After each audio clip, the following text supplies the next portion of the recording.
नमस्कार दोस्तों, कैसे हैं आप लोग। उम्मीद करता हूं सभी लोग स्वस्थ होंगे और मस्त होंगे। स्वागत करता हूं आपका गौतम सीटेट क्लासेस में।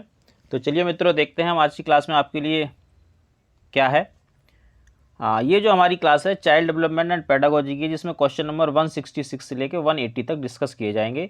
और ये हमारी सीडी पेडा की 12th क्लास है। इससे पहले 11 क्लासेस हो चुकी हैं।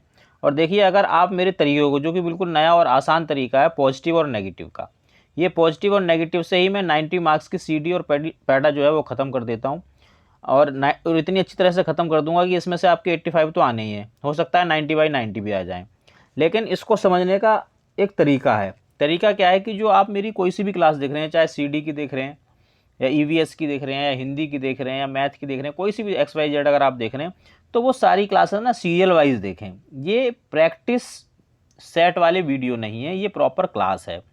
इससे आपको फ़ायदा क्या होगा, क्योंकि इसमें क्या है कि मान लो जो पहली क्लास है, सपोज करो, और पहली क्लास में मैंने कोई नेगेटिव या पॉजिटिव वर्ड पकड़ लिया, वो जितने अच्छी तरह से समझाया, हो सकता है दूसरी में ना समझाया हो। क्योंकि मुझे ऐसा लग रहा है कि पहली क्लास बच्चे ने देखी, उसको वो चीज़ समझ में आ गई, अब दूसरा वर्ड सिखाऊं। तो अगर आप सीरियल में क्लासेस देखेंगे तो आपको ज़्यादा अच्छे से समझ आएगा। और जो पॉजिटिव और जो नेगेटिव है, बहुत ही बेहतरीन तरीका है, आपको बिल्कुल आंसर की तरफ ही ले जाएगा ये। चलिए आज की हम क्लास को स्टार्ट करते हैं। क्वेश्चन नंबर 166 उन बच्चों के लिए जिनके पास पीडीएफ है। पीडीएफ निकाल लीजिए और जो जो चीज़ें मैं बताता हूँ उसको आप लिखते भी जाइए वर्बली, क्योंकि ये आपकी थ्योरी हो जाएगी और इतनी थ्योरी आएगी इतनी मैं वर्बली बता दूंगा। और कुछ जो थ्योरी का थोड़ा बहुत करवाना है उसकी क्लासेस भी आपको मिल जाएगी। जीन पियाजे के सिद्धांत का प्रमुख प्रस्ताव है कि, अब देखिए जीन पियाजे, देखिए जितने भी थिंकर्स हैं, अगर उनका क्वेश्चन आए तो फिर आप नेगेटिव पॉजिटिव को थोड़ा सा ढील दे देना। क्यों? क्योंकि भाई अगर जीन पियाजे ने कोई बात कही है तो वो कही है। अब उसमें चाहे नेगेटिव कहा हो उसने या पॉजिटिव कहा हो, आपको उसकी बात को मानना पड़ेगा। चलिए देखते हैं, यहाँ से स्टार्ट करते हैं। बच्चों की सोच मात्रात्मक रूप से वयस्कों से भिन्न होती है, यानी कि वो ज़्यादा सोच सकते हैं। नहीं, ऐसा नहीं कहा पियाजे ने। बच्चों की सोच वयस्कों से बेहतर है। अगर हम नॉर्मल भी देखें तब भी ऐसा पॉसिबल नहीं है भाई। जो वयस्क है, जो बड़ा है, वो बच्चों से ज़्यादा अच्छे से सोच सकता है। बच्चों की सोच वयस्कों से निम्न होती है। ये जो निम्न होता है ना, निम्न या उच्च, ये वर्ड नेगेटिव होते हैं, उसको नेगेटिव कर दो।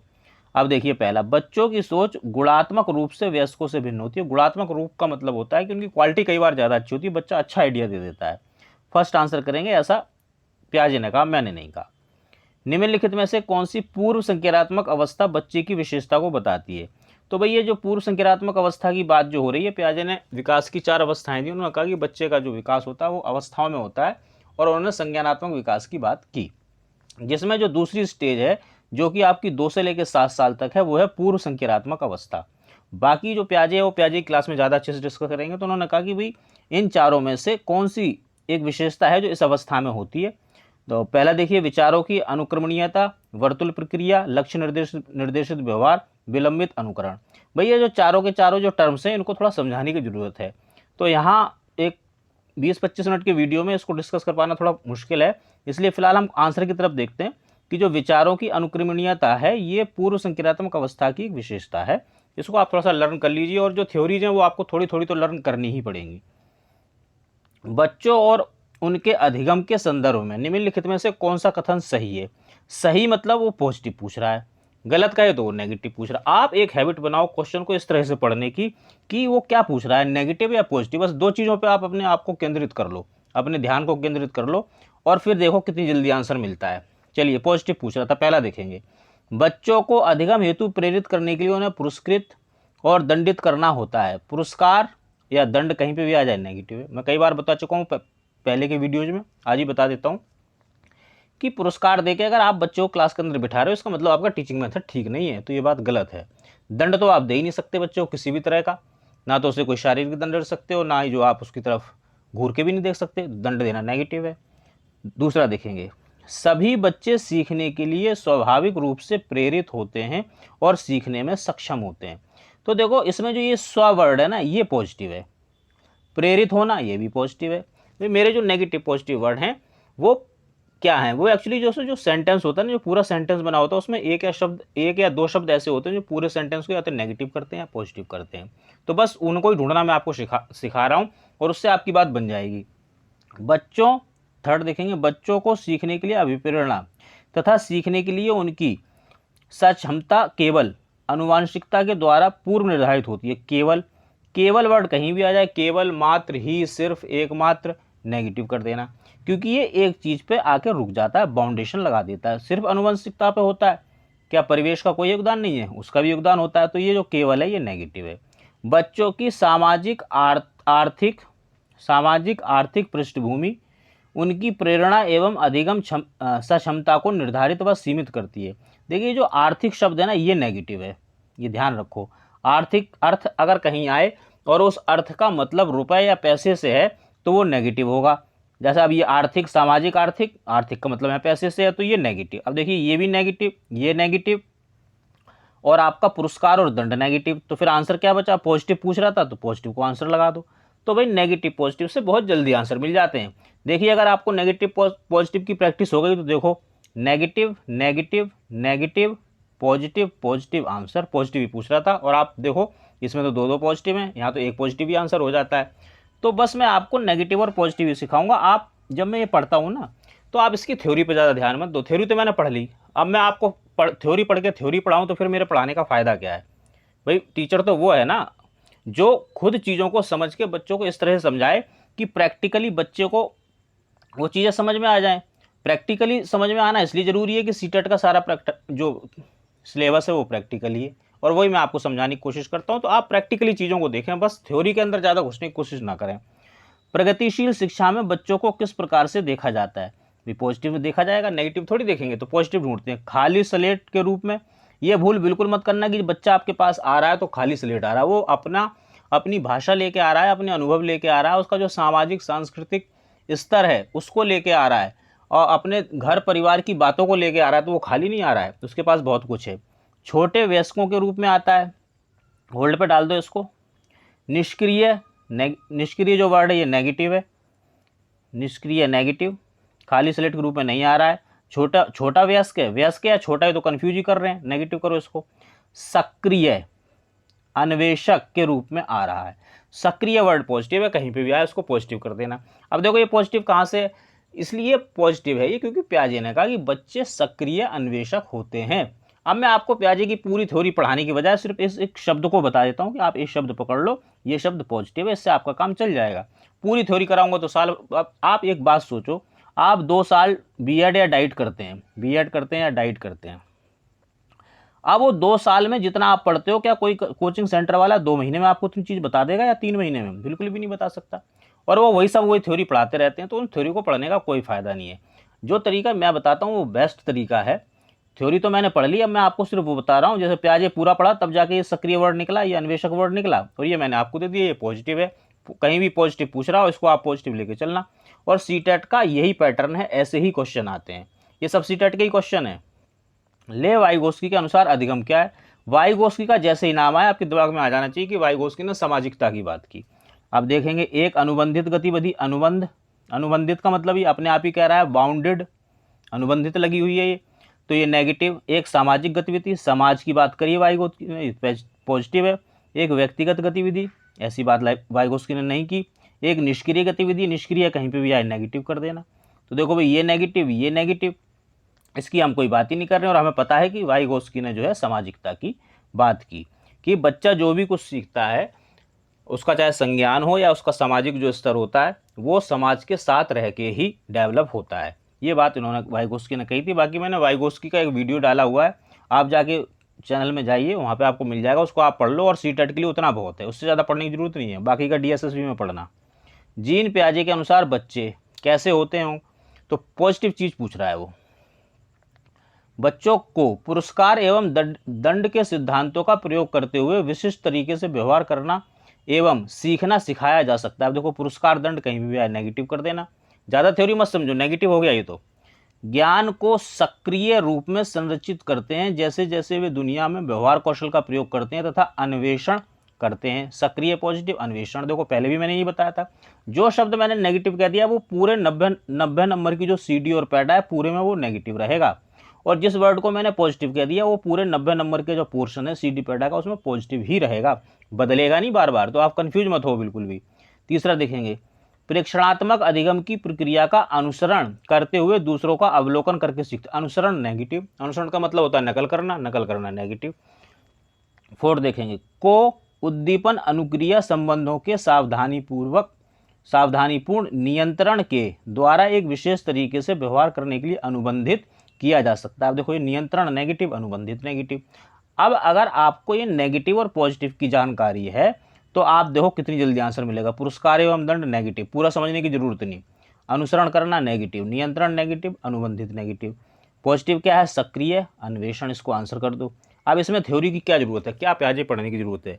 आप नेगेटिव पॉजिटिव समझ लो, प्याजे तो मैंने पढ़ लिया, अब मैं आपको नई चीज़ सिखाता हूँ प्याजे पढ़ के, आगे देखेंगे।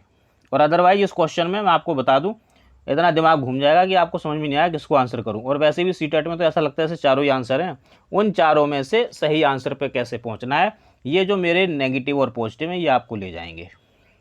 बच्चों को कक्षा में प्रश्न क्या करना चाहिए? पूछने से रोकना चाहिए, पूछने के लिए प्रेरित करना चाहिए, पूछने के लिए हतोत्साहित करना चाहिए, पूछने की अनुमति नहीं होनी चाहिए। तो देखो मैंने बताया कि प्रश्न पूछना पॉजिटिव है। कब है पॉजिटिव? अगर बच्चा पूछे। और नेगेटिव कब है? अगर टीचर पूछे। क्योंकि जैसे ही टीचर कहता है हाँ भाई अब मैं एक सवाल पूछूंगा, वह बच्चों के बिल्कुल तोते उड़ जाते हैं, यार अब तो सर जी सवाल पूछेंगे, पता नहीं मुझे आता होगा नहीं आता होगा, अगर मुझे नहीं आया तो सर जी मुझे पीट तो नहीं देंगे, मेरी इसके सामने बेइज्जती तो नहीं कर देंगे। तो इस एकदम से बच्चे का ना एकदम होशो हवास गायब हो जाते हैं। तो इसलिए जब शिक्षक प्रश्न पूछे तो नेगेटिव, और बच्चा प्रश्न पूछे तो पॉजिटिव। अब यही पूछ रहा है बच्चों को कक्षा में प्रश्न क्या करना चाहिए? पॉजिटिव चीज़ करनी चाहिए, यानी कि पूछने से रोकना चाहिए नहीं। पूछने के लिए प्रेरित करना चाहिए, बिल्कुल, प्रेरणा देना वैसे भी पॉजिटिव होता है। पूछने के लिए हतोत्साहित करना नेगेटिव, क्योंकि पूछना तो पॉजिटिव है और आप कर रहे हैं उसके लिए हतोत्साहित, तो ये नेगेटिव। पूछने की अनुमति नहीं होनी चाहिए, भाई जब पॉजिटिव चीज़ है तो अनुमति क्यों नहीं होनी चाहिए? होनी चाहिए। तो क्या करेंगे? दूसरे को आंसर करेंगे। अब बच्चों के द्वारा प्रश्न पूछना पॉजिटिव क्यों होता है? देखो बच्चा तब प्रश्न पूछता है जब बच्चा सीख रहा होता है, कुछ क्रियात्मक कुछ रचनात्मक कर रहा होता है और उसको प्रॉब्लम आ जाती है, तो फिर वो क्या करता है? फिर वो आपसे प्रश्न पूछता है। इसका मतलब बच्चा एक्टिव है, बच्चा सीखना चाहता है, बच्चा जिज्ञासु है। तो इसलिए बच्चे का प्रश्न पूछना पॉजिटिव है और टीचर का नेगेटिव मैंने बता दिया क्यों। निम्नलिखित में से कौन सी अधिगम की मुख्य प्रक्रिया नहीं है? नहीं है मतलब नेगेटिव पूछ रहा है, जिसके द्वारा सार्थक अधिगम घटित होता है, यानी कि वो नेगेटिव पूछ रहा है। चलो भाई नेगेटिव निकाल लेते हैं। अन्वेषण पॉजिटिव, पारस्परिक क्रिया पॉजिटिव, क्यों? क्योंकि वाइगोस्की ने कहा कि पारस्परिक क्रिया बच्चे करते हैं समाज के साथ तब सीखते हैं, तो इसलिए पॉजिटिव। कंठस्थीकरण, कंठस्थ करना, याद करना, स्मरण करना, स्मृतिकरण, सुनाना, दोहराना, ये बिल्कुल नेगेटिव है।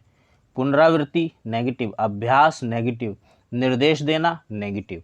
अब देखो भाई 1 2 3 ऑप्शन ऐसे हैं जिनमें नेगेटिव वर्ड्स आ गए और वो क्या पूछ रहा है? नेगेटिव पूछ रहा है। अब आप फंस गए। कैसे फंस गए? आप ऐसे फंस गए कि अब इन 3 में से क्या आंसर होगा। तो भाई जब आप फंस जाओ तो आपको क्या देखना है? अगर पॉजिटिव चीज़ है तो पहले तो पॉजिटिव और नेगेटिव वर्ड देख लो, तो भाई वो हमने देख लिए, इससे बात नहीं बनी। फिर दूसरी चीज़, अगर पॉजिटिव पूछता है तो विस्तार देखते हैं, लेकिन अगर नेगेटिव पूछे तो क्या करेंगे? तो हम देखेंगे कि सबसे ज़्यादा नेगेटिव कौन सा है। और मैंने आपको बताया याद करना, स्मरण करना, प्रत्यस्मरण करना, सुनाना, दोहराना, नकल करना, ये सबसे ज़्यादा नेगेटिव होता है। आंसर कर दीजिए। क्यों सबसे ज़्यादा नेगेटिव होता है? कि इससे बच्चा कुछ भी नहीं सीखता है। याद कर लिया, उसने सीखा क्या? कुछ नहीं। आपने एक उसको पैराग्राफ दिया, बेटा इसको याद कर लिया, उसने अपने दिमाग में छाप लिया, सीखा क्या? कुछ नहीं। उसके व्यवहार में क्या बदलाव? कुछ नहीं। जो उसने सीखा, जो अपने दिमाग में रख लिया, उसको वो बाहर कर देगा, बस। याद करना सेम चीज़, कंठस्थीकरण यही। पुनरावृत्ति से तो चलो फिर भी है कि वो चीज़ों की पुनरावृत्ति करे या कुछ अभ्यास करे, कुछ काम करे, तो हो सकता है थोड़ा बहुत सीख जाए। और देखो सीटेट में क्या है कि हर ऑप्शन का ना वेटेज होता है, नेगेटिव पॉजिटिव कुछ नहीं है, बस ये सब वेटेज की बात है। क्या वेटेज होता है? कि किसी से 10% सीखता है, किसी 20%, किसी से 100, किसी से 50%। आपको 100 वाले को आंसर करना होता है अगर पॉजिटिव पूछे, और अगर वो नेगेटिव पूछे तो उसको आंसर करो जिससे वो सबसे कम सीखता है। तो सबसे कम कंठस्थीकरण यानी कि याद करने से वो बिल्कुल भी नहीं सीखता है। इनसे फिर भी हो सकता है 5% सीख जाए, तो इसलिए आपका बी आंसर रहेगा इसमें। चालक विकास की दर में व्यक्तिगत विविधताएं होती हैं, यानी कि जो विकास होता है बच्चे का, जो विकास होता है उसमें इंडिविजुअल डिफरेंसेस होते हैं। फिर भी चालक विकास का क्रम इधर से इधर तक है, यानी कि पहले ये होगा फिर ये होगा। इसको थोड़ा सा समझ लो। उसने कहा सूक्ष्म चालक, यानी कि जो पहले चालक जो है उसमें जो बच्चा उसमें जो सूक्ष्म चीज़ें हैं पहले उनका विकास होगा और फिर स्थूल। तो भाई ऐसा नहीं होता है। आप विकास के जब सिद्धांत पढ़ेंगे तो उसको हम और डिस्कस करेंगे, बाकी भी बताता हूँ। शीर्षगामी यानी कि पहले सर की तरफ विकास होता है फिर नीचे की तरफ विकास होता है, ऐसा नहीं है। कैसा है?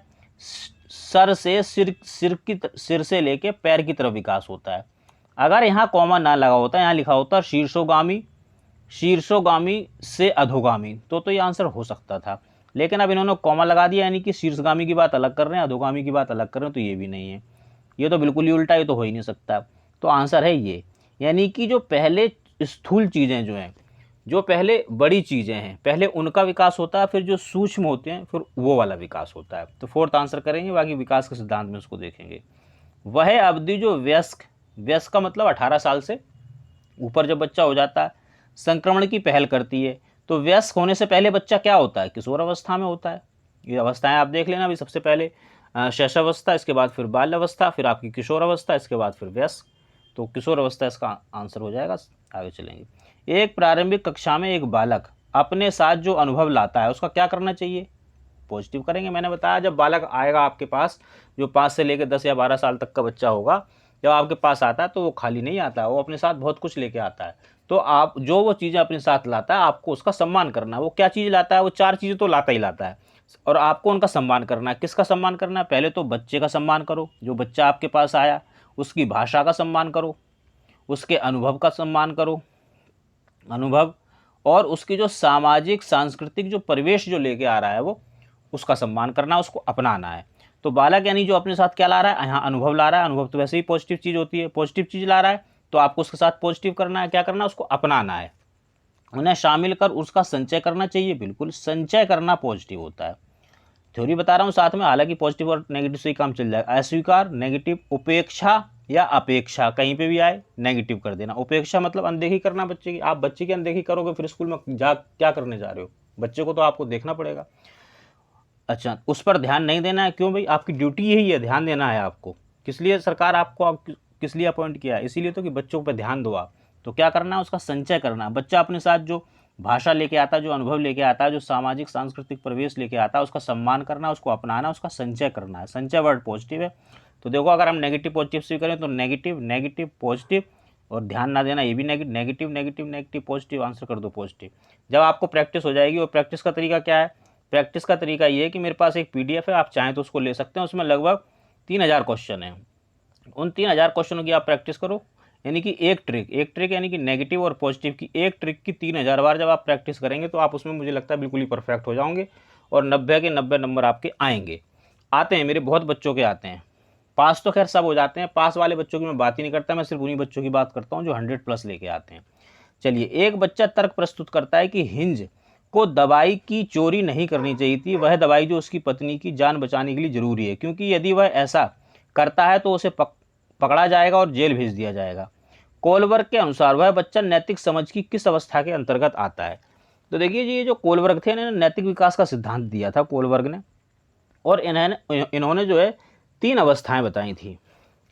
उन 3 अवस्थाओं को हम कोलबर्ग के उसमें ज़्यादा डिस्कस करेंगे। उनकी एक बहुत ही कहानी है, बहुत ज़्यादा फेमस कहानी हुई थी हिंज वाली, कि हिंज की जो पत्नी थी उसको बीमार थी, और उसको क्या कहते हैं, कैंसर वगैरह कोई बीमारी थी। एक ही दुकान थी जहाँ से दवाई मिल सकती थी, लेकिन वो बहुत पैसे मांग रहा था।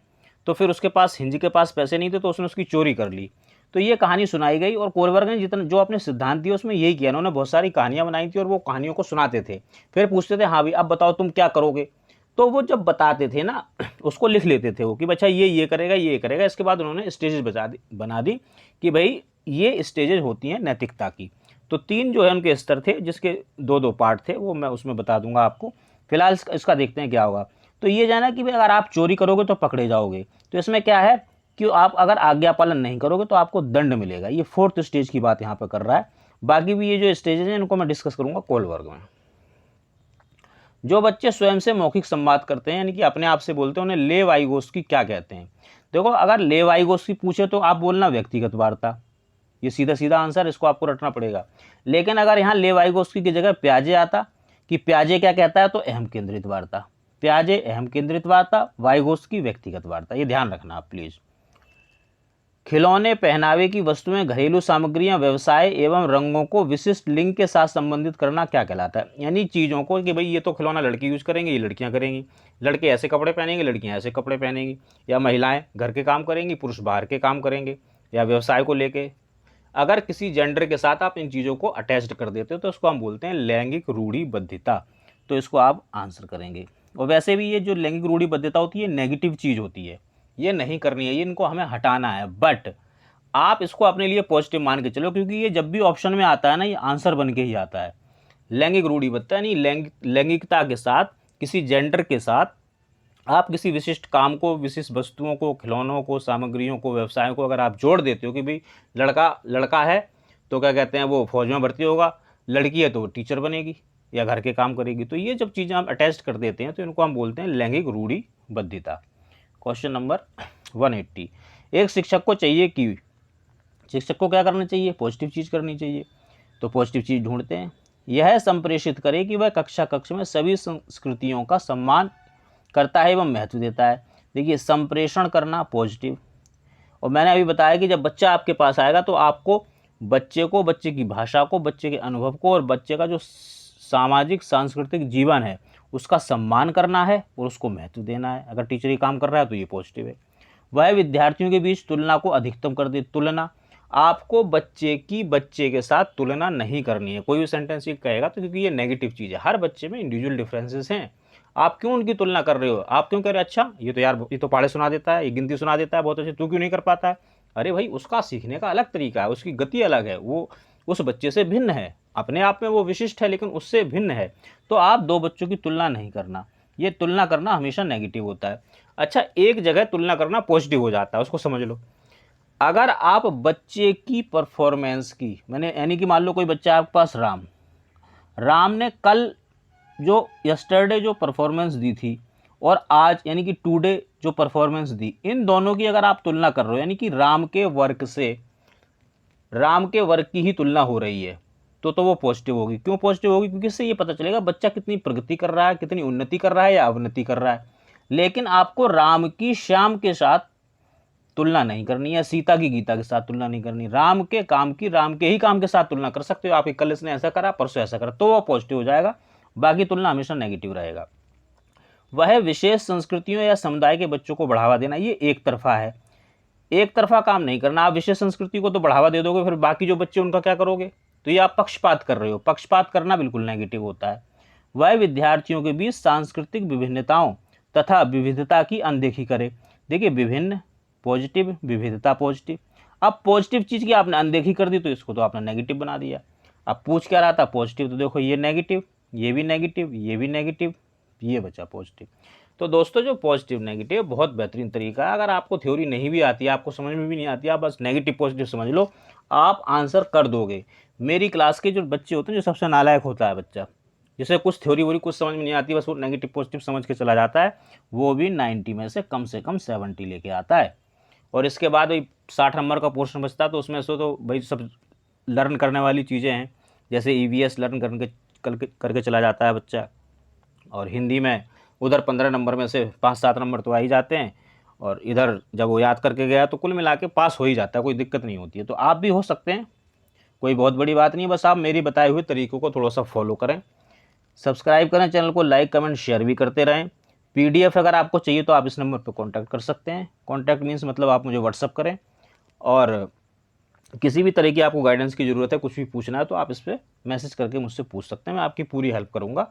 तो मित्रों, ये आज की क्लास थी, उम्मीद करता हूँ आपको क्लास पसंद आई होगी। मिलते हैं अगली क्लास में, तब तक के लिए आप लोग स्वस्थ रहिए और